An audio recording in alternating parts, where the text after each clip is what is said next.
You have gone too far. You have married Fester. You have destroyed his spirit. You have taken him from us. All that I could forgive. But Debbie?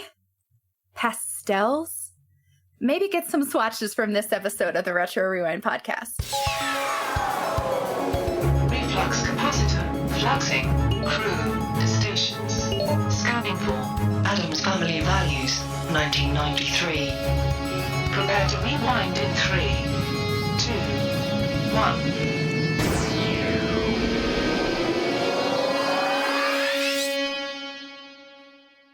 Welcome, Rewinders and new listeners, to the Retro Rewind podcast, where we take a fresh look at movies and games from 15 or more years ago. I'm your captain of the pod, Francisco Ruiz, and I'm joined by your XO and mine, Paul, the Master Addams Interrupter Powers. Ooh. Hello, kitties. I'm Polly the Puppet. What shall we do today? Review a movie, Paul. Also, for this discussion of the film, Addams Family Values, we welcome back aboard ship's engineer, Drake Tungsten. Hey, Drake. Hey. Hello. Welcome. Yes, welcome. And in addition to Drake, we have back aboard Administration Officer Ashley Ruiz. Wait, Ashley Ruiz. That can't be right. Yeah, it is. Ashley Kronbitter in my manifest. What happened? Sorry, I got married. Oh, congratulations. Join the That's family. Awesome. Yeah, congratulations, person who strikingly has the same last name as me. Oh, How what's did that going happen? Yeah, it must just be a coincidence. Now that you have a quick flyby of who we are, Oh, Paul, can you give us a quick overview of the production specs for the Addams Family Values? all right. Addams Family. Wait, you said values?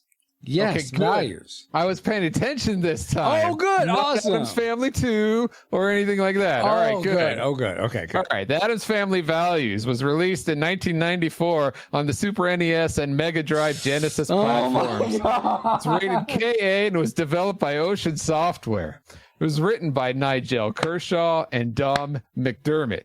The music was composed by Keith Tinman. In 1995, Total Magazine ranked the game at 71 on their top 100 SNES games. Oh, yeah, you want to keep going with all that, Paul? Yeah. All right. The budget of this game could not be found because Mad Dog 10 is up at his shenanigans well then, you again. know what? Why don't you give us all that info for the movie, Paul? Addams Family Values. The movie? Oh, hold on. I have to go back and rewatch the movie. Okay. Now he tells me. The Addams Family Values. All right, sorry. Addams Family Values, and there's no apostrophe in Addams. Yeah, that threw me. And there's no me the too. either at the beginning. Yeah. Anyway, it was released November 19th, 1993. It runs an hour and 34 minutes and is rated PG-13. It was directed by Barry Sonnenfeld. Sorry, Barry. It was written by Charles Addams and Paul Rudnick, with lead stars being Angelica Houston, Raul Julia, and Doc Brown. And the music was composed by Mark Shaman. Are you ready for the box office trivia? I'm ready. Ashley and Drake, are you ready? Yeah. Yes, sir. And anyone here live as we're recording this, you're welcome to join in as well. Go for it, Paul. All right. Addams Family Values. There's no the. No, the. That might happen a lot in this episode. We'll see. Mm-hmm. All right. Was made for about $47 million and earned about $47 million in the box office. Well, since it usually takes more money to market a film and they didn't make that back, I'm going to go with... Which is probably why there's not a third one. Anyway, given this and the fact that it was released theatrically in 1993, how high in the box office do you think it ranks among the movies released theatrically in 1993? And since you guys did so poorly on the top 150, I'll go back to the top 50 for you guys. Oh, thanks, I was going Paul. to say 1993. That was the year Jurassic Park came out, correct? I think so. So Yes. actually, it That sounds was like number one. Yeah, that was number one. And if it didn't get a return on its investment, I'm probably going to go like 48. 48. Oh, nice. All right. 48. Same See, as Dallas Geek agrees with Devotions me. also says 48. Drake, how about you? I'll go 49. Why not? 49. Nice. Price is right. I'm going to go pretty much dead center, 25. So, Paul, where did it end up? All right. We'll let Bobo take the honorary 42 position. Maybe. It came in at 36. Oh, okay. So I think that makes Mm-hmm. me closer. Yeah, maybe. I don't know. I'm not good on the math there. Yeah, El Capitan wins. Yes. Because I'm a pro, and so I have I just to. forgot what number he guessed. Something in the 20s. I guess He 25. gets 25. 25. Well- That's right. Yeah. Well, No, I technically, literally if just you're, forgot. I was going to say technically, Baba would win by always guessing the same because Yeah, Baba's not here. I thought it was the closest without going over. No, it's closest either way. It's Okay. only Price is Right when it's in my favor. to Those say. those rules only count when they work in Francisco's favor. I've learned that in Okay. life. Yes, That's- indeed. That's fine. But regardless, thank you Kept guys his for rules. participating. Stacy also had guessed 50 and Cellcast had guessed 12, but no, I was closest. Ha ha ha. Thank you for those factoids, Paul. And let's see if any of them factor into our memory mind melt or subsequent roundtable discussion, which we'll get into once Alice has located our target film. Alert, alert. Approaching target. Spoilers incoming. Establishing analysis vector. On November 19th, Paramount Pictures invites you to welcome back the family, Regeneration. Above ground. to experience their passion, celebrate their charm, and embrace their values. Did you see that? Addams Family Values, We're not shy. We're contagious. rated PG-13. Starts Friday, November 19th at theaters everywhere. But do we remember any, memories that were contagious to us that infected our brains and thereby our memories? I don't know. Let's find out in our memory mind melt synopsis of the dang it, I did too, of Addams Family Values. Gomez and Morticia welcome a new bundle of joy, a mini Gomez, complete with a baby mustache. Sibling rivalry ensues, which leads to the elder Addams children attending summer camp. Wednesday wrangles the awkward children to rise against the popular kids and counselors at camp, which leads to complete chaos during their musical performance of the first Thanksgiving. Sorry, Debbie, no Mercedes this year. We have to set an example. Fester's wife, Debbie, holds the family hostage with every intention of leaving them for dead to make way with the family fortune, overlooking the mini Gomez, who ends up saving them all. I mean, really, most of that sounds right, except they didn't go to summer camp because of the sibling rivalry. So these memories were obviously decepted. But, based on those memories, as flawed as they were, what rating did they lead you to predict for this film before rewatching it? Classic, nostalgic, or tragic? Let's start with Ashley. What was your prediction before you rewatched this movie? Nostalgic. It's always had a Nostalgic. special place in my heart, and I just remember certain parts of it, and I'm just like, you know what? And I rewatch it every Halloween with my family. So really? clearly it has to mean something to me that I choose to rewatch that in lieu of other films during the spooky season. Indeed. How about you, Drake? My prediction was nostalgic. Nostalgic as well. Paul, how about you? I want to be one of the cool kids, so I'll say nostalgic too. Because that's what apparently everyone else is doing. I'm going to be uncool and say tragic. Because this is my first time watching this film. I had never seen it before and didn't really have any interest. So that was my prediction. Thanks to our rad listeners, you guys voted it up, and now we Yes. gotta review it. For Every single Sci-Frights. week, like clockwork. By the way, this is the start of Sci-Frights 2022. Thank you to everyone that does vote at retrorewindpodcast.com/vote for this season. And next time we're going to be doing Ghostbusters 2. But apparently, Another sequel. Yeah, no, it's Atlantis. Atlantis: The Lost Empire. My bad. Well, just stay tuned. Keep there it we locked go. here We on already your reviewed podcast Stay player. Tuned. Oh my gosh, Paul. Anyway, Addams Family Values. Let's get to it. Let's see what we liked most by spinning up our Best 3. top 3 things. Addams Family. Ashley, what's one of the things you liked about this movie? Okay, let me just start and say, first off, I liked the music. What was one thing I didn't like about the first one is that they didn't really incorporate the Addams Family theme too much in the original movie, but there were motifs of this throughout the entire film, and I really, really enjoyed that. Cool. From the beginning to Lurch playing the piano to the tango scene where it was just a fun kind of salsa-y version of the Addams Family theme. So they made up for that in my book, and that was one thing that I really enjoyed. Nice. Very cool. Drake, is there anything that you felt was... So we're having Ashley and Drake back both from the previous Addams Family review, which you can check out at... our podcatcher. Oh my Wherever gosh, you listen to podcasts. I wanted to throw it out. Hold on. Right. Just throw it out. Just give me a second. Oh my gosh. You can just check it out easily by going to retrorewiндpodcast.com/235. Anyway, was there anything that you thought was missing from the first Addams Family that was back here, or is there just something completely different that you liked? Well, I agree with the music part of having the original song sort of incorporated in there. I thought that was great. Mm-hmm. I'm just going to say, generally, I'm going to say the one-liners.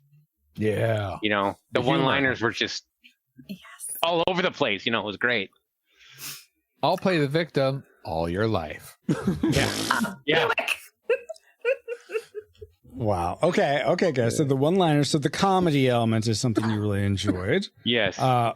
Paul, was the comedic part something you really enjoyed, or was it something else? And you know what? Actually, I had to say something here. I had to say something because my likes are there were some of them, dislikes. No, some of them I'm stretching a little bit. I mean, my classic maker is legit, but some of them... Stop making excuses. Just I was going to say, they're not shallow like the graves in the Addams Family graveyard, are they? Bingo. Maybe. Yeah, I wouldn't say they are. But regardless, I don't know why I felt I needed to preface my likes, just because I want to prevent blowback. But Paul, now let's double back to you. What's something you did like about Addams Family? This is not typically a like for me, but the baby in this, the little the girl, Pubert, the twin girls, the twin girls that played Pubert. Mm-hmm. Or were they? I didn't know that. They were little girls. Yeah. Oh, that's cool. Well, what I really appreciated about this is that, the baby was cute. That's fine. But there were so many good takes of the baby looking cute, which is apparently really hard to do. So I enjoyed how many good shots of the baby there were, which I didn't expect. It was really surprising to me that they're able to capture a baby just sliding down a banister and being so happy-go-lucky all the way during it. Wow, how'd you do that? I don't know. Was so happy. You're absolutely right, Paul. Honestly, I hope that those twins went on to continue acting. If they didn't, I'll be sad. I didn't IMDb them or anything like that. But oh my gosh, it was so fun. They did a good job. It's sad when they peak a little early, but hey, when they did. The high point of their lives. Yeah. Wow. AKA the one performance of their lifetime. Yeah. That's Caitlin and Kristen Hooper, by the way. Shout out to them. And did they go on, Paul, do you know? They were both in Home Improvement 5 years later, an episode of that, and that's about it. Okay.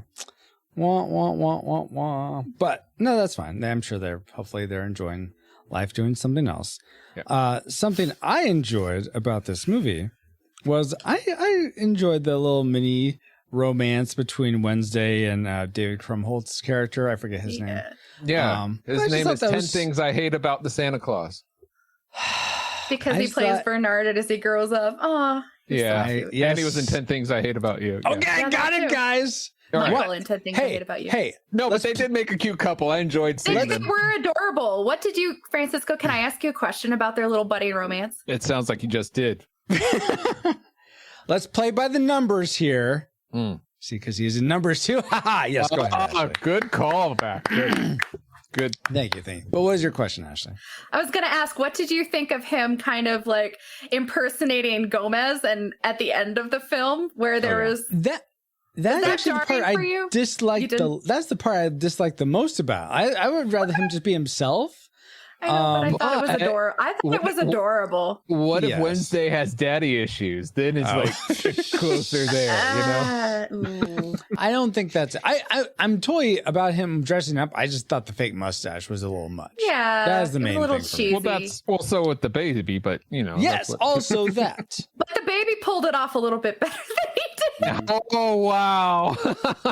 I will say. I'm going to agree with you there. Yeah. Wow. Yeah, the baby pulled it off. Yeah. But I thought it was innocent. It was sweet.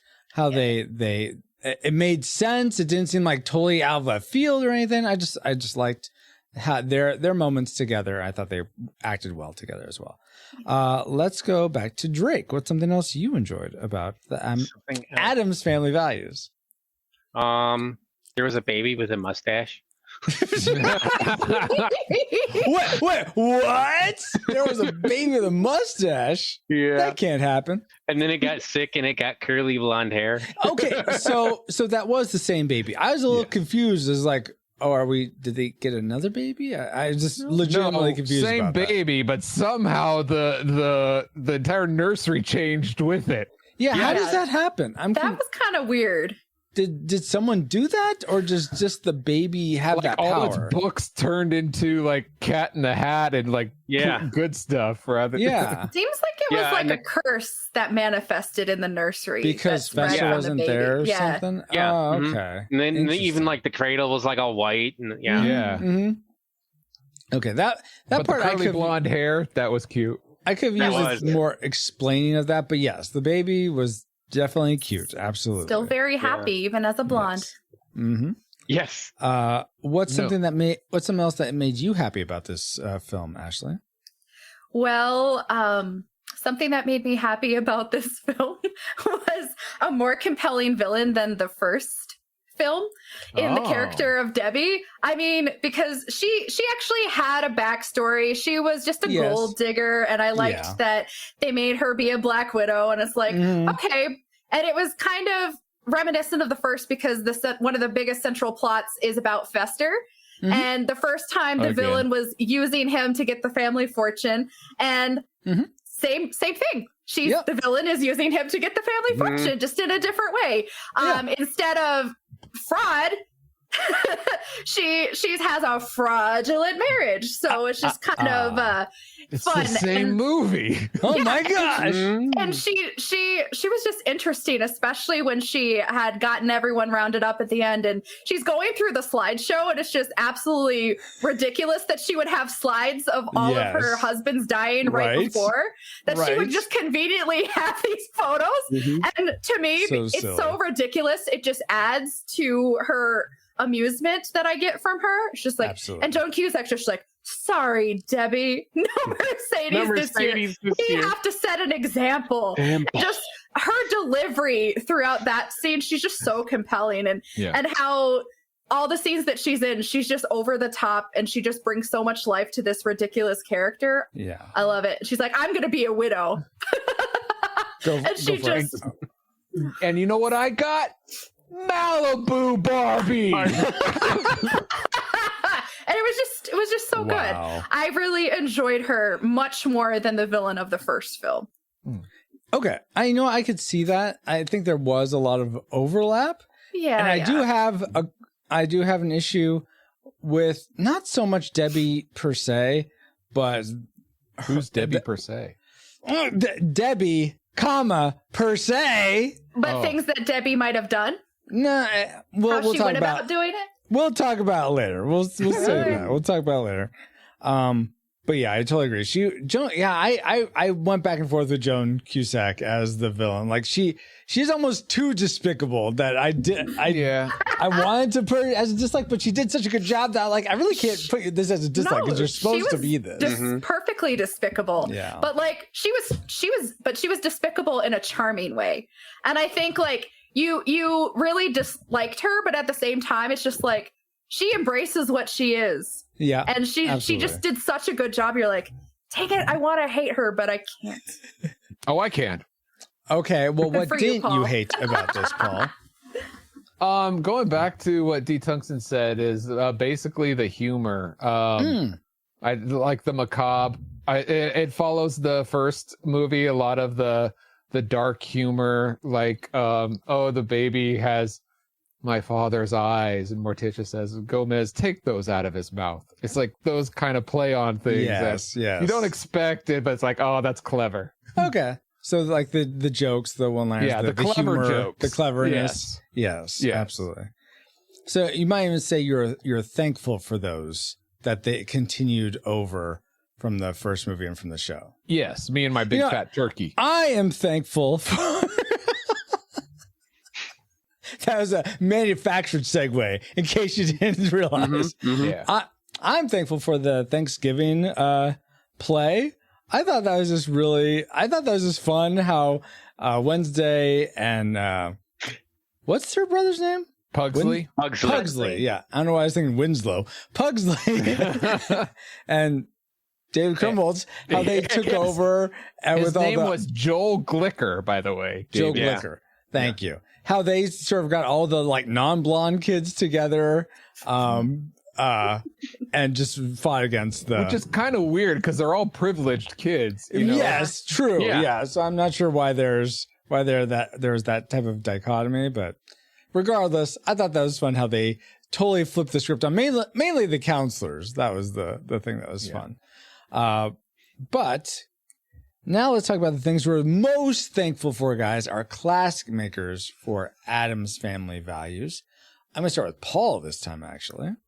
My favorite thing is when rewatching this, because it's been a while, is all the supporting characters, not all, but most of them had recognizable faces. Like, oh, this person, like we mentioned David, and then like, Nathan Lane as the cop. Yes, and then there's, yes. That the sailor in the bar is played by Monk, or what, I forget his name.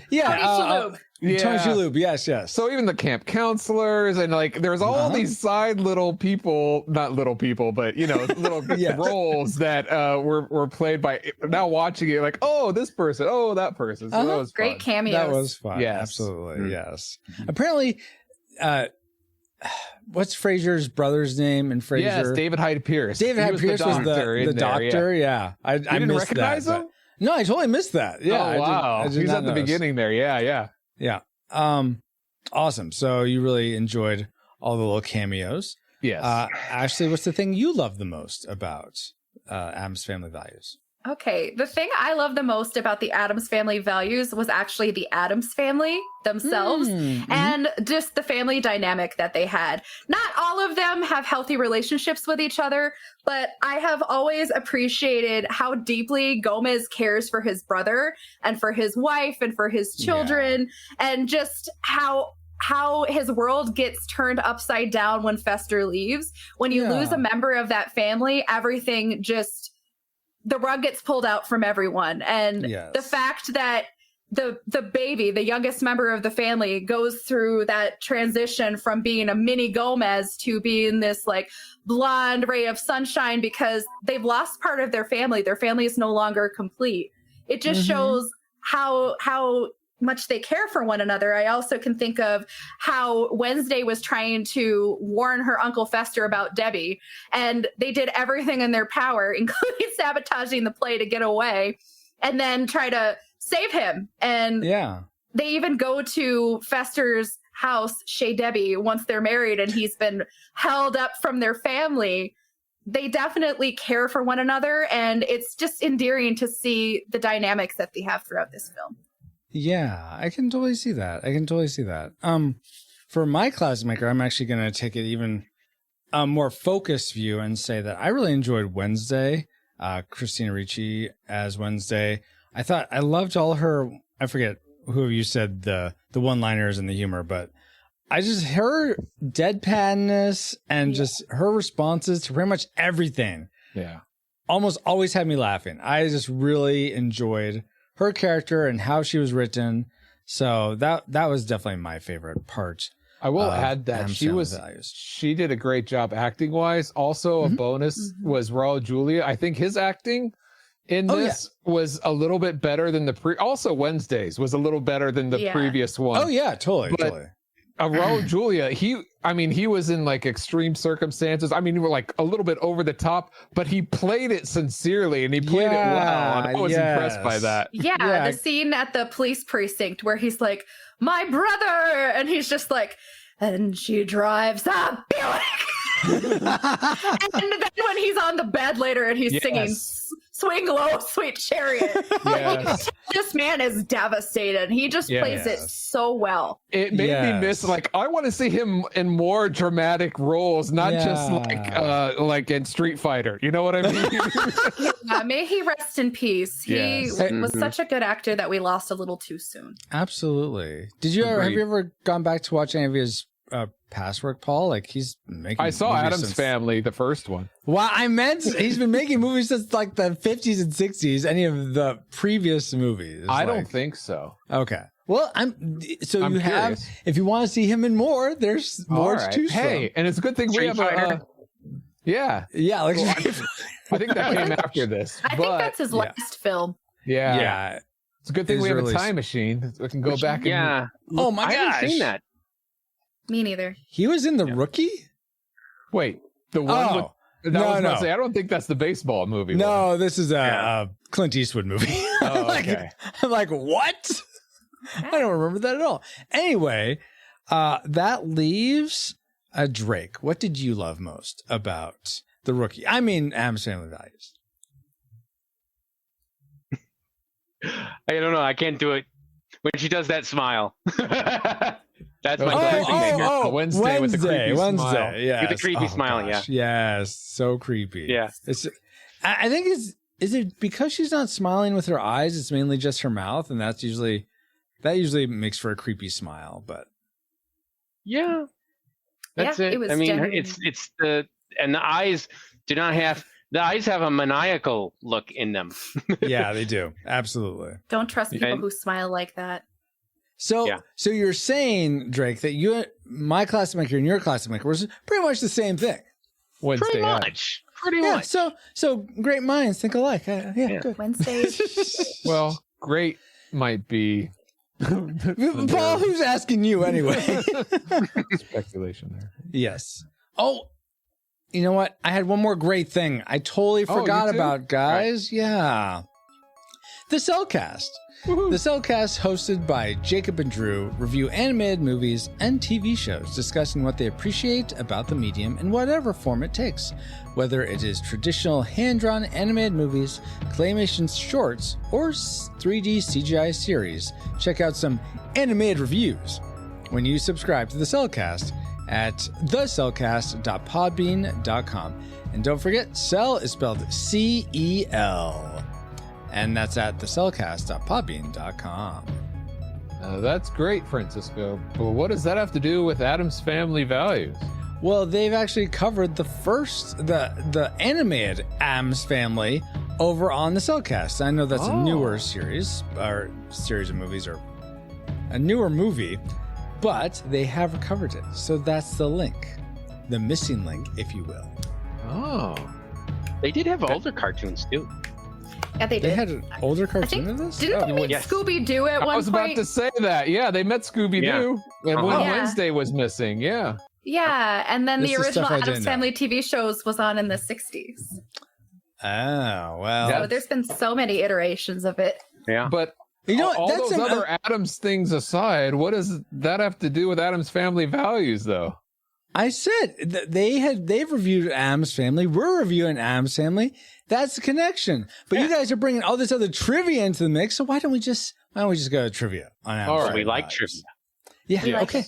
Well, here you go, guys. Right. Did you all realize that while being brainwashed at camp, one of the films that Wednesday and Pugsley are made to watch is the musical Annie? Yes, which you haven't seen. My goodness. Go ahead. Directed by Angelica Houston's father, John Huston. Oh. And that film also featured Tim Curry, who played Gomez Addams in Addams Family Reunion from 1998. See, now there are connections there. There's another connection. But That's why it's trivia, guys. But I got another connection for you. Did you know that one of the only returning cast members from these two series of movies to return to Addams Family Reunion was the actor who played Lurch? Nice. Oh no, I didn't know that. It's hard Everyone to else was replace him. recast. He is very hard to replace. Wow. Yeah. Okay, that's cool. Well, here's my question to you guys, though. Okay. What film would someone use to brainwash or torture you? So one that you would hate to watch over and over and over again. I mean, it may be good for one time, but you could not stand to watch it over and over again, or you think it would brainwash you to do something. So what film would that be? Let's start with Paul. Basically any horror movie that has gore in it. No, that would just be no. So like An Inconvenient Truth. Because it has Al Gore in it. It's gory, huh? Oh, gory indeed. Okay, so movies with gore. All right. Maybe it comes with a big bill. Oh my gosh. That's for all the people that watch the stream. I bet you get that one. Ashley, how about you? I don't really have to think about this. Probably either one of the Frozen films, just because. Yes. Oh my goodness, how I want to let go of both of those movies and never see them ever again. And Disney will never let it go. So that would be a perfect way to traumatize me into doing whatever they want me to. I could see that. And how about you, Drake? I think a lot of the movies they had in there would have worked for me. Oh, I like those movies. Oh, too bad. So Well, cute. I like Sound of Music. Okay. Where the Nazis take over at the end. It's a great movie. So it's a fantastic family film. Yeah. Because it's a family. Obviously. Okay. So you would have liked those ones. So what? Got Angela wouldn't you have Cartwright liked? in it. I mean, come on. Yeah. So wait, you're saying they would have used those movies to brainwash or torture you? Except Or that one, like Annie could. Yeah. Okay. And I gotcha. got a kick out of the Disney stuff too. For Yes, absolutely. Well, then that, and then in chat, Cellcast says Barney's Great Adventure. Is that like Barney the dinosaur? Yes. And then Babo says Garbage Pail Kids. And then Paladin Pirate says it could be gory as in Edward Gorey. I don't know who that is. But I mean, ha ha ha. Yes. I've seen Garbage Pail Kids twice. Well played. Ew. I've never seen it, and I hope I never do. It's bad. Great trivia, Francisco. Thank you, Paul. And now that we've had some trivial fun, let's find out what memories you, our rad rewinders, had about Addams Family values. Alrighty. David Gardner says, a Buick. Celeste Morris says, are they made from real Girl Scouts? Classic line, but wrong movie. Wrong movie. That was the so previous close. one. So but close. Still funny. Yes. And then the Dapper Man says, it's okay. Well, with that very middling review, maybe there's lots of other things that make this a very middling movie. So let's spin up the things we didn't like about Addams Family Values. Worst 3. The worst 3 things. And let's start with Drake this time. The part, I guess I'd have to say, just some of the humor was a little bit Dark? Dark. That's it. Macabre? Yes, which normally I like, but it puts me into that temptation. Like, I don't want to necessarily enjoy things that are that dark. You know what I mean? I don't like. You know what I mean? Okay. Yes, I get you. I got you. Yes. But you know, at the age I was when I saw the movie, it was like perfect. You know what I mean? Oh, okay. Awesome. Yeah. Okay. Was there a particular joke that you remember being like, I don't like that I like too this? Far. Or too far, sure. Yeah, I mean there was some of the sex stuff was a little over the top, you know. There was quite a number of them, like 3 or 4 times that I was like, yeah. really? Yeah. Even in the very early opening when they talk about where babies come from, and Wednesday just blatantly says this these. Yeah. I think she says 3 words, and just the way she says it, yes, Yeah. Let's it's see. matter of factual, but it's a little dark for her to just say. Yeah, That's fair. For whatever reason, it seemed just normal to me, I guess. Well, it did to me when I first saw it. This was the first time you ever saw it? That line was great. It was great the first time you saw it. Like when it first came out. Yes, gotcha. Over 15 years ago. Mm-hmm. So you've changed. Your sensibilities have changed since then. That's fine. A little bit, yeah. And it's just sense. Like, but yeah, there was a little bit that obviously, I'm a parent now, so seeing the baby in danger is very baby different was never in danger. He was baby Kal-El. I mean, how else do you explain? Well, yeah, but you know what I mean. Yeah. It's those you see it and Yeah, that was a little dicey for me, like just seeing this baby like go all around at the end and just like, what is happening? And how are you still happy? I wonder how many kids they've had that Pugsley and Wednesday killed off before this one survived. Yeah. Oh. Well, you know what? I bet you at least one, because at the end of Addams Family, you see Morticia knitting something that looks like it's for an octopus child. And we don't see an octopus child here. Well, that was for a cousin, maybe in a different, but maybe not. No, it's very implied that they're having a baby. Oh, interesting. So, anyway, so they probably killed that one. Anyway, let's go to Ashley. What's something you didn't like about Addams Family Values? I actually did not like the Camp Chippewa. I did not like it at all. I felt like it was just this random place and a plot contrivance to just send the Addams children to, where they don't fit in and they have to be outcasts. Yep. And I don't care for the camp itself and the people who are at the camp.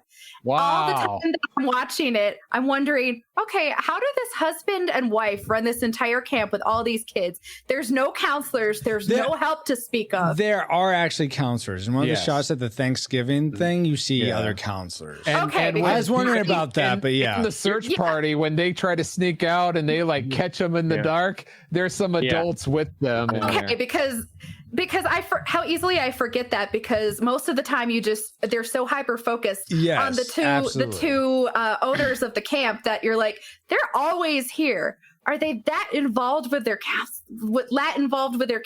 I'm like, clearly they got nothing else going on. But I did not like the camp environment at all. Yeah, you're not supposed to like those people. I know you're not supposed to like them, but they definitely made me feel like they seemed fun to me. No, and just the way that the camp owners treated Wednesday and like the other, they call them outcasts, and they refer to them as like, they're like, the way that they talk to the kids, even if they're not blonde and they're still privileged, like all of the campers are privileged, but because they're not in the right like attitude and they don't do exactly what they're told or kiss their behinds, they just want like almost nothing to do with the kids. And you even think of like some of the lines that they say, and what are we gonna do? We wish they would just die. And their kids are like, yeah. And she's like, no. Yeah, that's one of those that I'm like, is that funny? Because that seems just horrible. It's not funny, and it makes you dislike them even more. And it's just like, okay, you're really darn unlikable. Good job on you, writers. Made me laugh. Yeah. Okay. Oh, here we go. This is what one of your dislikes. Yeah. It was the 90s. You had to be there. Oh my gosh. I was. So actually, it sounds like you would have preferred to go to Camp Anawana from Salute Your Shorts. Cricket. Let's go on to Paul. They didn't hold you in their hearts. Sorry, Francisco. All right, fine. I Paul, don't know if this was my I got that song reference. I don't know if this was my copy, but some of the coloring and some of the scenes seemed a little off. Like in the nighttime at the camp, and after that, it's like, does it look like some of the kids or people had orange lipstick? Or Ashley and me were actually watching your copy, Paul, and I was wondering about that. This was the version I had. Yeah, did the coloring seem off? Hey, I didn't notice, but I don't know. I got to get a new copy. I usually do. I usually do notice geez. those things, but I didn't notice this time. So it's a technical thing. Like, yeah, all right. yeah. I might not have been paying attention. If not everybody's copies like that, then that's a throwaway one. Next. Okay. Next. Something I didn't like about Addams Family Values was, and this is a technical thing that wouldn't have anything to do with your color correction or anything on your TVs. And I do realize this was an intentional thing that the filmmakers did. But I could not stand the spotlight on Angelica Houston's eyes. Get it off. That was like that in the first movie. It was like It wasn't as I realized it was in the first one. I don't think it was all the time in the first one, or it wasn't as much in the first one.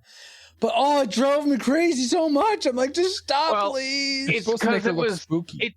It's because I think it was all the time on her eyes when they were in the house, which they were in the house more, I think, in this one than they were in the other one. I think that's what it is. This is Drake's second dislike. That's what it was. Second dislike. So second dislike.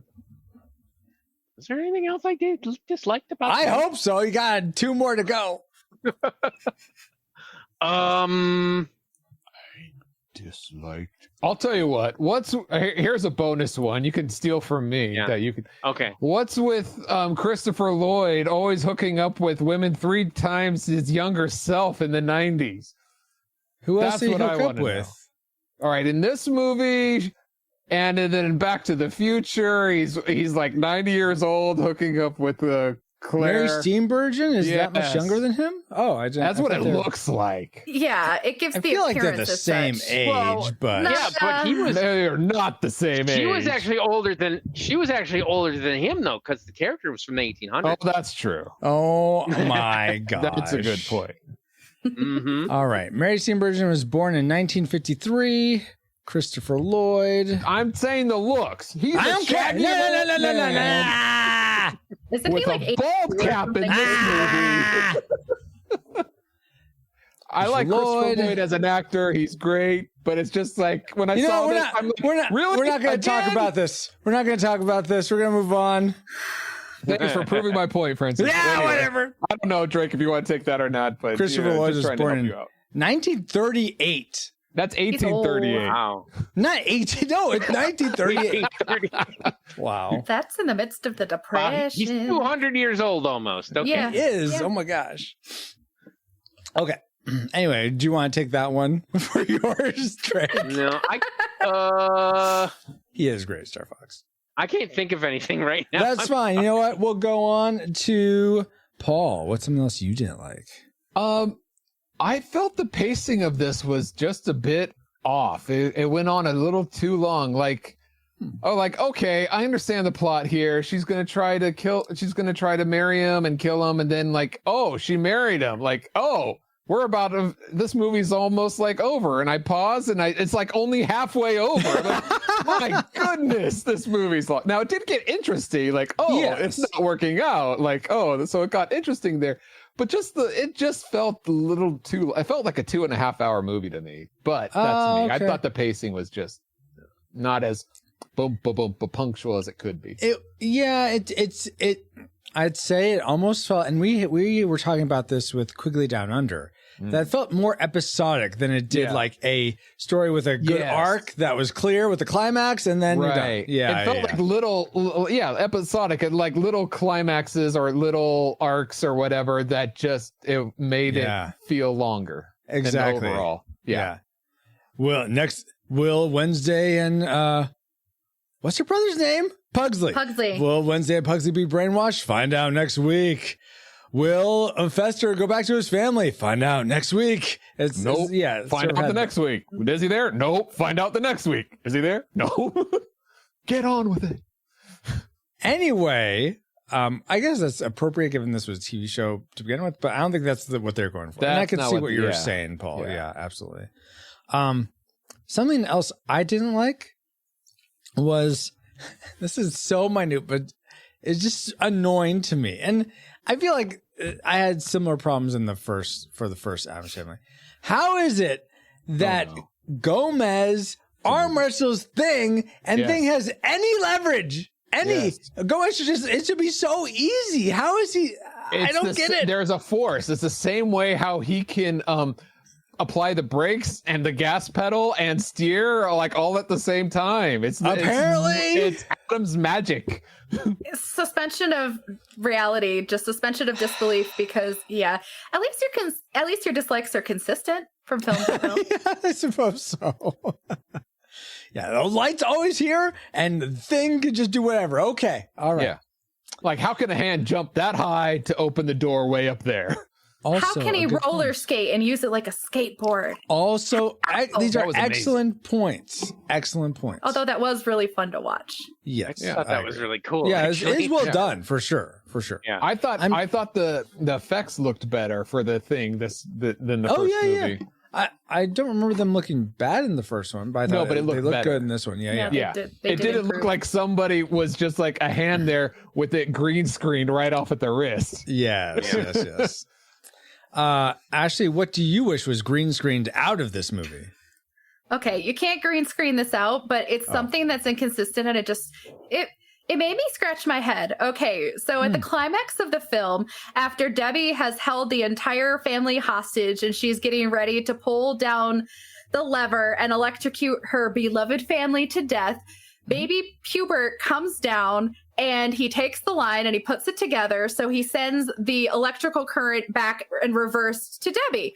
Yes. Okay, that's what's happening? Okay. As Debbie is holding the lever, she is getting electrocuted and she's gradually being turned to ash. Okay, she's getting so electrocuted that she's turning to ash. Okay, she's a pile of ash. And then the things that you see that survived her electrocution were her pair of heels and her Amexes. Okay. But she's a big old pile of ash. Then you fast forward to the baby's birthday. This is several months later. And Wednesday and her beau, Joel, are in the Addams Family graveyard. And he's replying to Debbie like, "We are so sorry." But then her hand comes out and grabs him. She was ash. She doesn't have a physical form. How dare you overlook that, Phil? That is so good. Yes. When I first saw this in the theater, I thought that was Thing going up from there as a practical joke.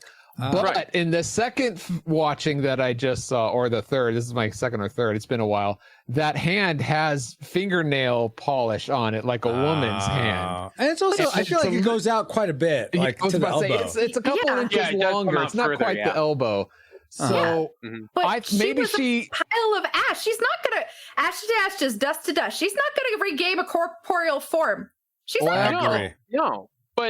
But you know what? In that instant, when it jumps up and grabs you, you're not going to be thinking that. So as a practical joke, it makes sense. Yes, but and that's what I thought it Wednesday's was. behind it somehow. She planned it to scare him. I thought that was the joke. It would have been a better joke if it was Thing. You know. Yes. And I could have gotten behind that, but there was more to that physical form than Thing ever was. And the fact that it was Debbie's grave, and I'm like, nah, if you knew what happened to her, I'm sorry, suspensions of disbelief or not, I'm like, if you're a pile of ash, you are not coming back. Well, when Jesus Christ was crucified on the cross, some of the dead people came back to life, and they had been dead and decomposing in a while, and that somehow came back. So it is, all things are possible with God. We're not just spiritual speculation yet, We're Paul. not disputing that, Paul. And, the dry bones will come to life and all those things that happen. But, she was incinerated. And she is not one with Jesus. She was a bad lady. So she wasn't coming back. Well, you don't know if she confessed her sins right there as she was being electrocuted. She was getting electrocuted. Lord, forgive me for all of my sins. She realized it's all backfiring. Wow. Well, that leaves our classic makers. What really backfired about this? Our tragic makers. What really backfired about this movie? So I blew that joke with my misspeak. But let's begin with.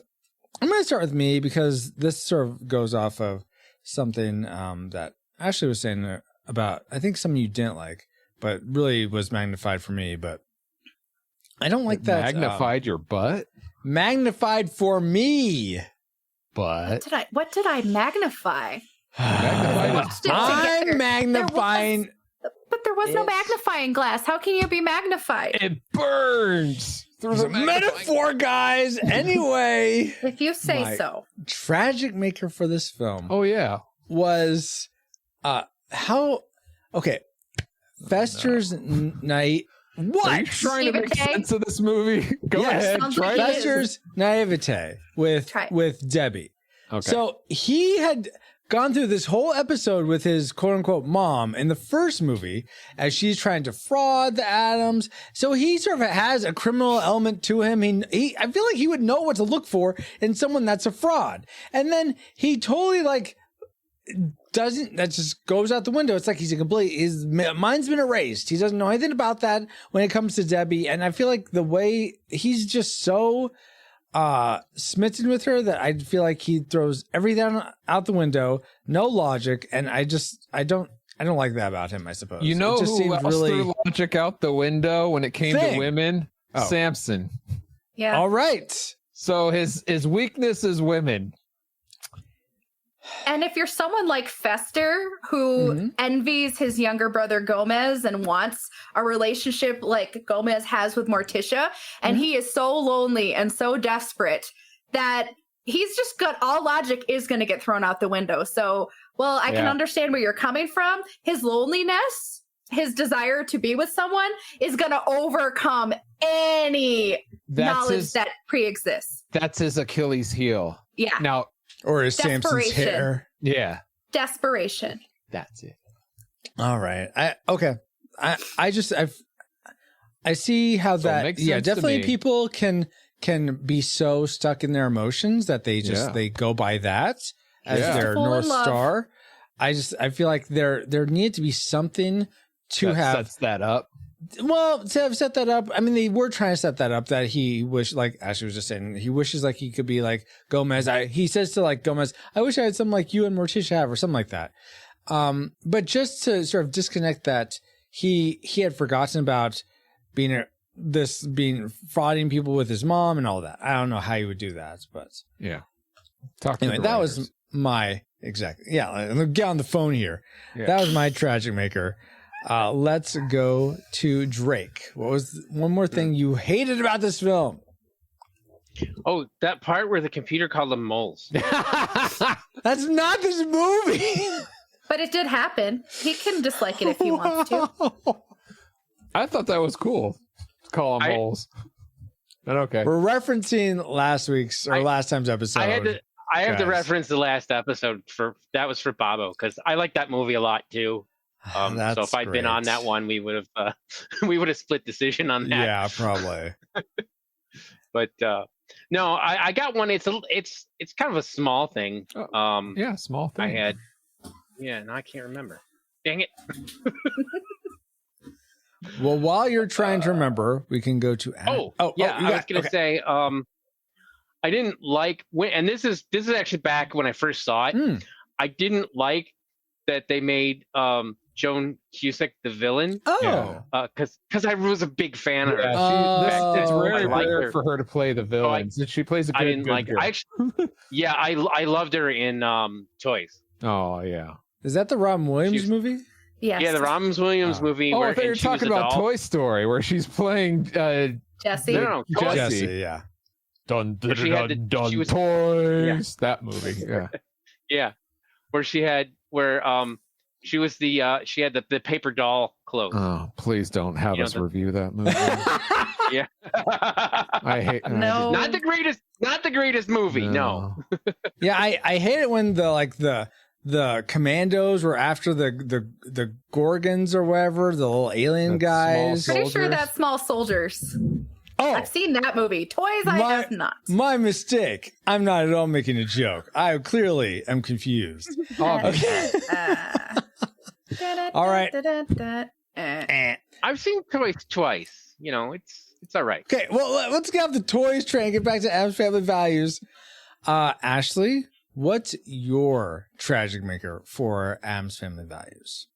Okay, my tragic maker is just how everything was so convenient that the baby in the film was just so contrived and conveniently there again and again and again. Oh, yeah. Baby, that's one thing that the baby did, but the baby just being so convenient to instill sibling rivalry, to set up the nanny, to have the opportunity for Debbie to come into the picture, to have Debbie just be so focused on the baby and notice that the kids are like so focused on trying to like harm the baby, kill the baby, and be like, okay. And now I'm noticing that the kids, Wednesday is smart enough and she's kind of figuring out what's going on with me. So I'm going to focus on the baby. So the kids got to go to summer camp.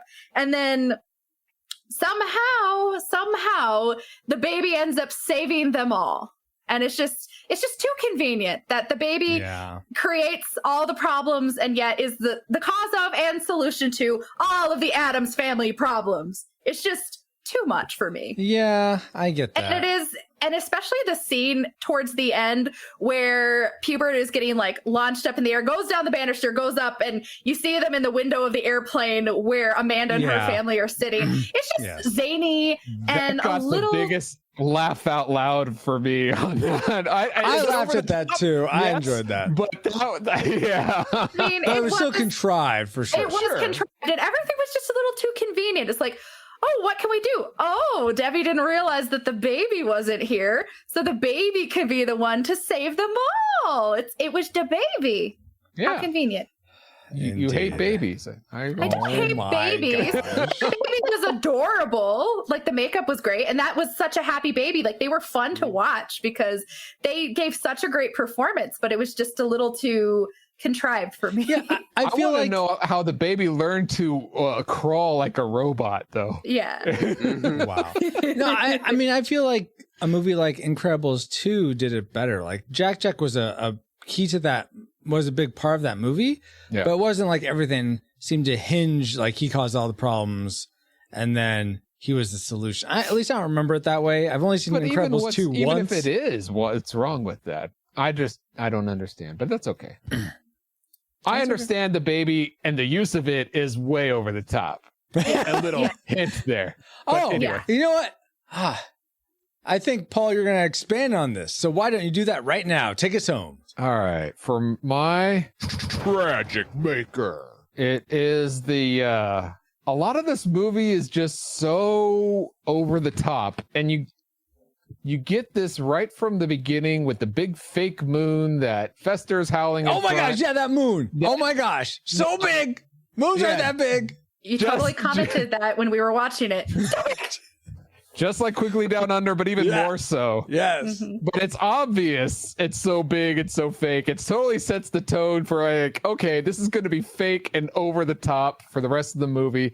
And it's so over the top that it pulls me out, and all the logic and some of the humor and some of the way things go. It's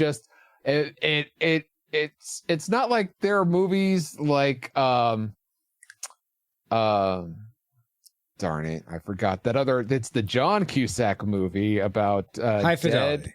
No, it's about him being better off dead. Yes, I've never seen it, but right. But there are movies that are specifically over the top, and in my opinion, it makes it better.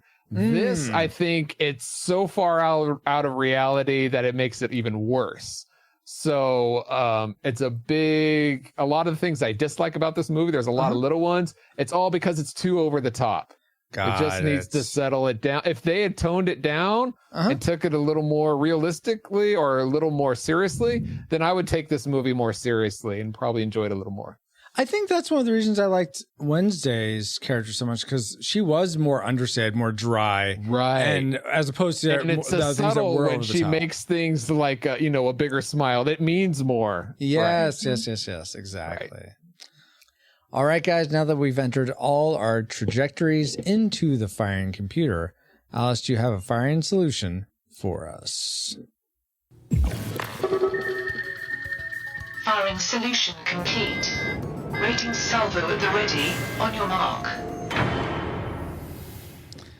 All right, time for the moment of truth. Do we rate Addams Family Values a classic? We'd recommend anyone go see this, whether or not they've seen it before. a nostalgic. If you remember seeing it as a kid or young adult and enjoyed it, then definitely worth checking out again. But if you've never seen it before, pass on this one.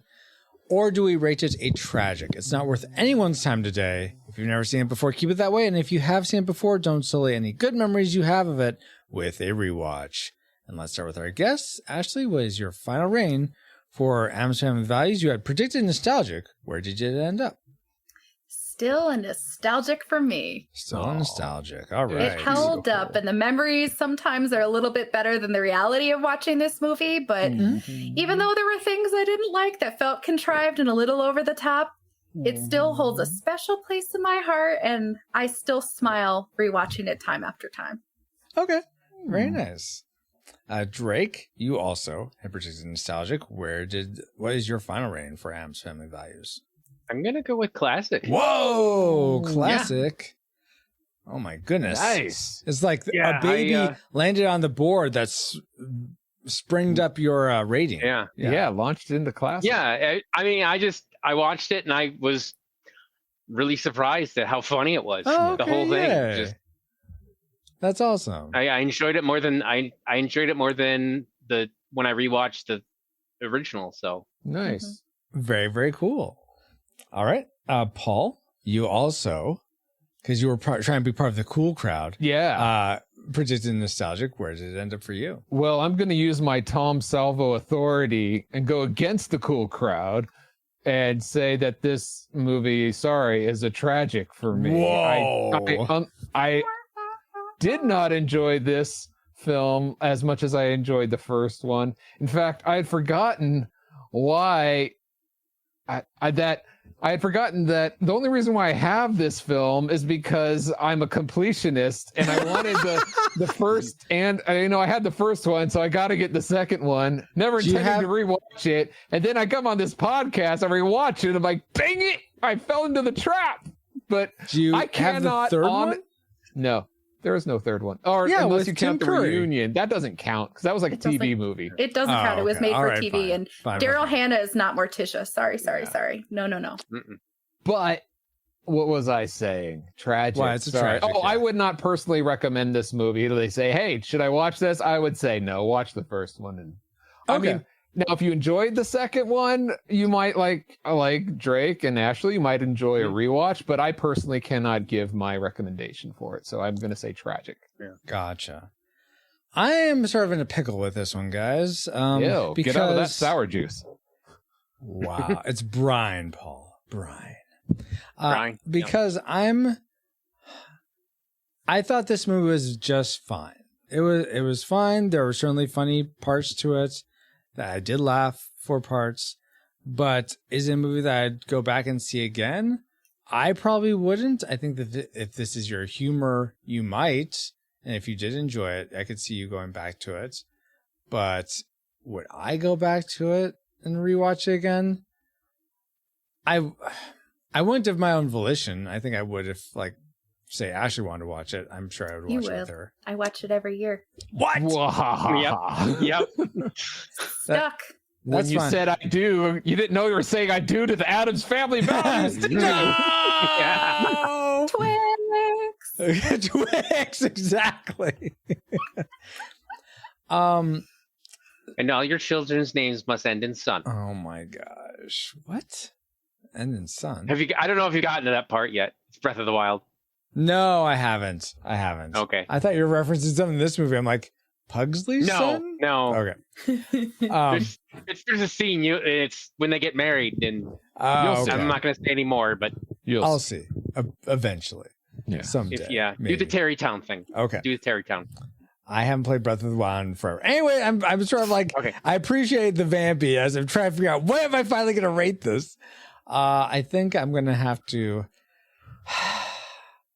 Because I do try to endeavor to just keep with how I feel about these movies, not how I think the masses feel about this movies.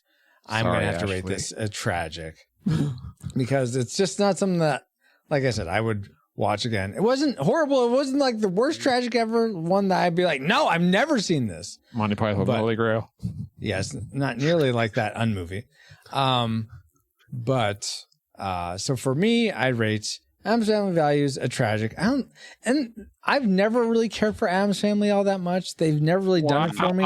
It seems You're just like poo-pooing on the whole franchise now. I am. Well, yeah, because you say they're over the top, Paul. I never really got and their backwardsness isn't consistent. This is a thing just like I had in the first movie. It's like, if you're going to have everything flipped, then say, oh, I hate you so much. Or, oh, you should just die when you say, I'm so glad you're alive. Everything should be flipped. Be consistent. But it's not. When Gomez and Morticia are miserable, like they're sad and crying out. But when the baby's miserable, he's happy and blonde hair. Yeah, what's that about? Right. So, okay. Anyway, so according to the Retro Rewind podcast, we rate Addams Family Values a highly disputed tragic film. We don't recommend seeing this, whether or not you've seen it before. Wah, wah, wah, wah. But now it's time to get back to our own time, good old 20XX. 20XX? Comsat online. Receiving incoming transmission. Feels good to be back, but we wouldn't have been able to travel back to 1993 to begin with if it weren't for our amazing reflux capacitors, namely Jared Holzhauer, Deborah Powers, Brian Keane, Patrick Hicks, Chris Cowan, Geek Devotions, The Untold Podcast, James Caniston, Drew of the Cellcast, Ashley Ruiz, oh, you're right here, Pastor Dewson, Kennethan, Redeemed Otaku, That's Our Baba, Josh Adams, D. Tungsten, oh, you're right here too, Andy Lewis, Jeff, The Dapper Man Reviews, Tony from the Retro Days, Mr. Lost, Daryl Hafner, Rosie, in addition to 7 other awesome patrons as well. Thank you all so much for keeping the gigawatts coming. And if you want to help keep us flying for as low as $1 a month and get bonus content for your generosity, head over to retrorewindpodcast.com/support to start. This stream is sponsored by PaulJPowers.com. Hey, you were expecting maybe the Addams Family? All right. We also want to thank our supporters, and not only our supporters, but also our wonderful, creepy guests who came out to lend us their thoughts with Drake Tungsten and Ashley Ruiz. Thank you for supporting us with your thoughts on the Addams Family Values tonight. And I'd like to go in alphabetical order, so we'll start with Ashley. What's going on with you, and then how can people find you online if they want to stalk you? I mean, find you. Wow. Stalk me? Oh no. Well, recently I had a name change, so you can now find me at Ashley Ruiz 1186, no longer APK. Kind of got married about a month ago. So yeah, Ashley Ruiz 1186 to find all things about pop culture and being a Christ follower and all the things. So you'll find just the highway between both of those and my weird rants, probably even about Mighty Morphin Power Rangers, the movie, from time to time. Yeah. Whoa. Weird. Very nice. All right. And Drake Tungsten, where can people find you online? Is there anything cool you got going on? Not much since last time, but you can still find me at ASSEND.net, where I have been doing a review of Deep Space Nine. But I need to get back to that. So yeah, the Delta Quadrant will take over if you're not watching. Yeah. I've gotten through the first season and part of about halfway through, maybe the first chunk of the second season. So, nice. Hopefully I'll get back to that soon. Very cool. But you can catch up on it. Awesome. Thank you so much, Drake and Ashley, and my awesome valued friend Paul, and all you rewinders new and old, for another fun voyage.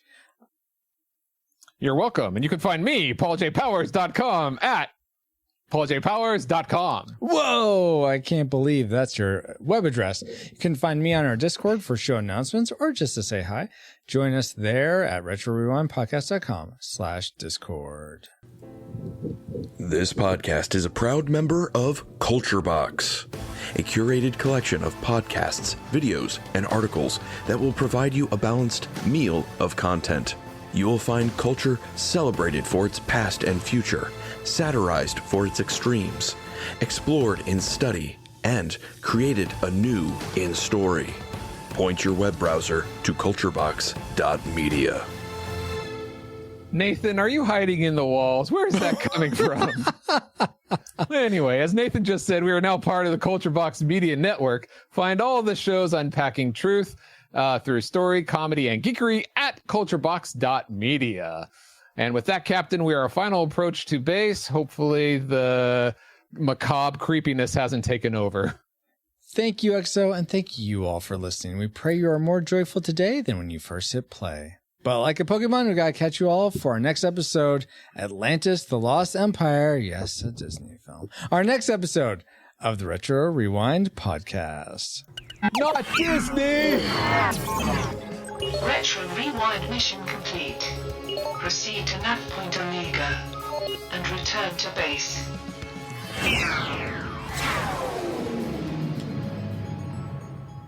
I'll never forget you. You won't? You're too weird.